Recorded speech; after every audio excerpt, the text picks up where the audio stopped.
Hare Krishna. Damodarashtakam, text 7.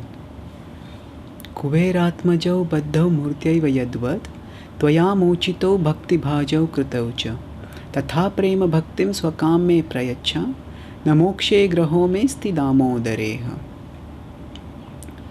Kuberatmajau baddhau murtyaiva yadvad. So here, is it that Satyavrat Muni is doing a flashback? He has described the past time in verses 1 and 2, and then he is going into devotional meditation and a prayer. My dear Lord, please have mercy on me. It's not a flashback of the past time, but it is a continuation of the appeal for mercy. And he's thinking that I made such a lofty request from the Lord. My dear Lord, please reveal yourself to me. We are so utterly unqualified to ask for such a lofty benediction. Imagine if somebody comes along, if we are driving a car and some beggar comes along and knocks on the window. And kya chahiye? The beggar, what do you want? We may expect the beggar, 1 rupee, 2 rupee, 5 rupee, 10 rupees. If the beggar comes and says, can you give me this car? Say, what? How dare you ask for such a thing? It's such a presumptuous thing to ask for such a big thing.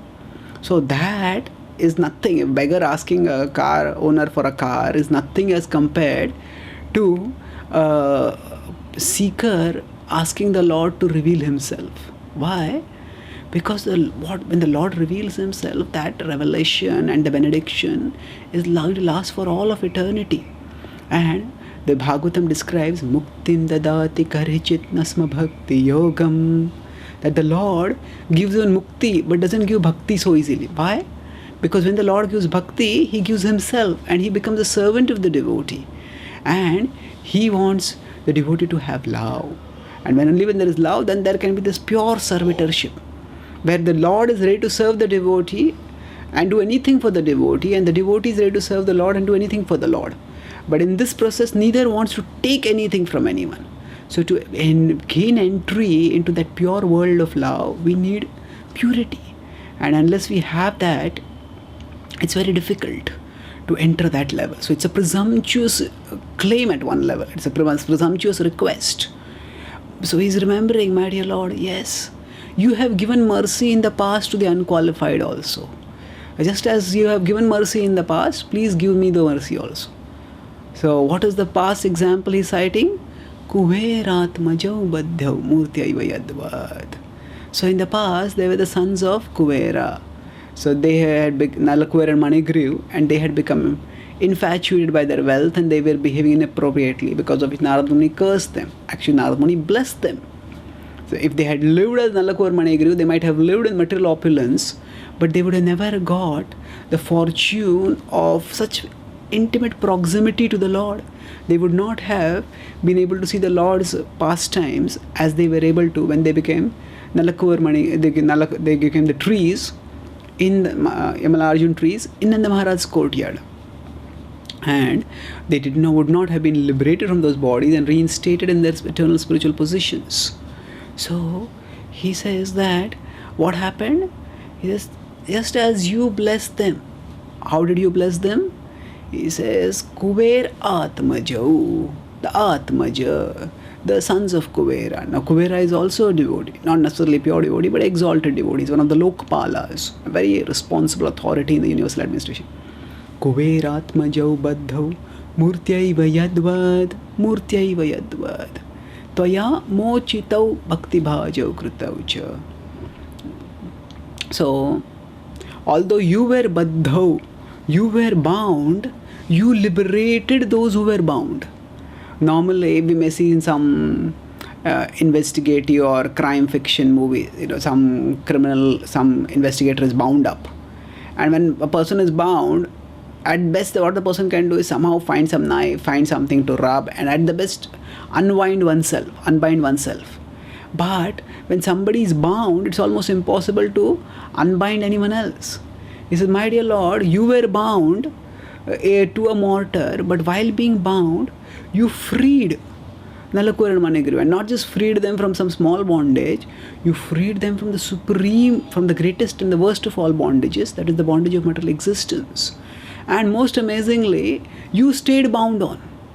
So Tvaya mochitau, and not only did you free them from bondage, bhakti bhajo kritau cha, you granted them bhakti.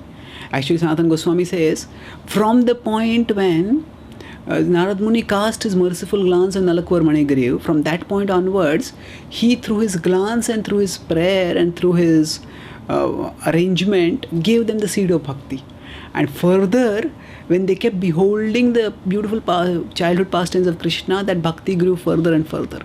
And when Krishna liberated them from their bodies as trees, then he gave them not just bhakti, he gave them prema. And there are very beautiful prayers that Nalakwar Manigriv recite after they are liberated. And they say, whatever we have now, let us all use it in your service. Vani gunanu kathane shravano kathayam.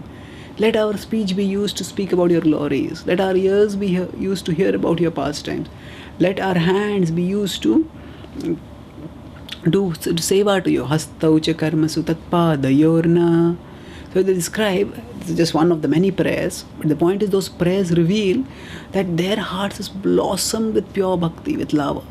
So it's tatha prema bhaktim swakame prayacha.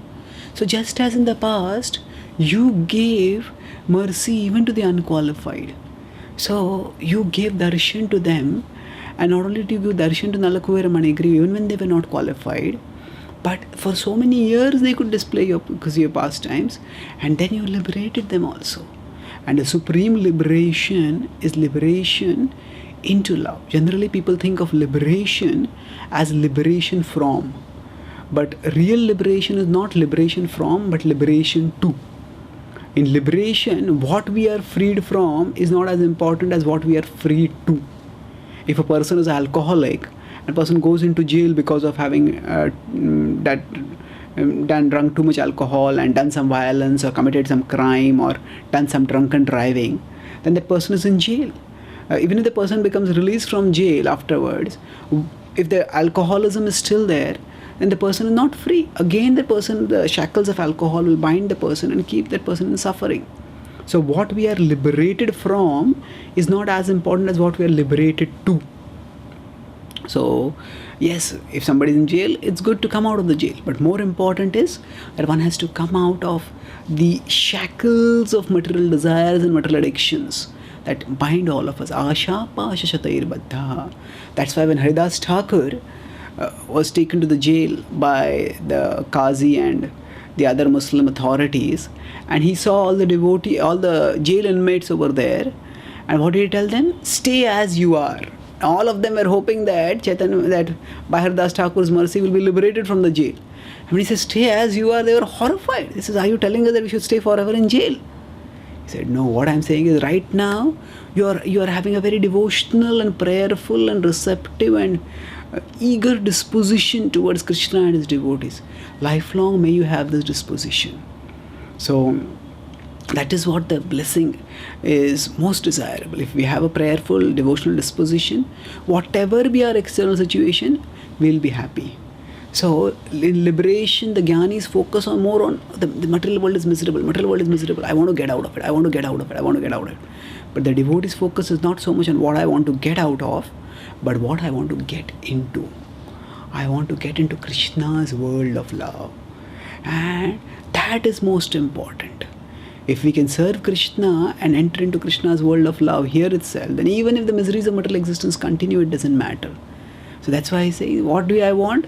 He says, you liberated them, but I am not asking for liberation. Tatha prema bhaktim swakame prayacha. Similarly, what I ask you for is prema bhakti. I want love for you, my dear Lord. And then when there is love, by that love eventually we'll go back to the spiritual world. And in the spiritual world, we will see the Lord constantly, eternally, ecstatically. And as to emphasize the point, yes, you give them liberation, but most importantly, you give them love. What I want is love. I don't want more liberation. That's why I sing, Na mokshe graho mesti Damodareha. I don't want moksha, my dear Lord. I want only love. And to emphasize that, again he's using word Damodareha. Oh Lord Damodar. You are conquered by love. Please grant me love. Now it is significant that Satyavrata Muni is speaking this to Narad Muni. And Narad Muni is the one who has blessed Nalakuvar and Manigriv also. So he is actually praying that, my dear Lord, just as you blessed Nalakuvar and Manigriv, similarly bless me also and grant me love for you, my dear Lord. Grant me love. Because when love is there, in the previous verse he said, grant me your darshan. But now he is praying, grant me love. Because once love will be there, then we will be in an arena, a place where there will be regular darshan, if not constant darshan. So please grant me love, my dear Lord. Thank you.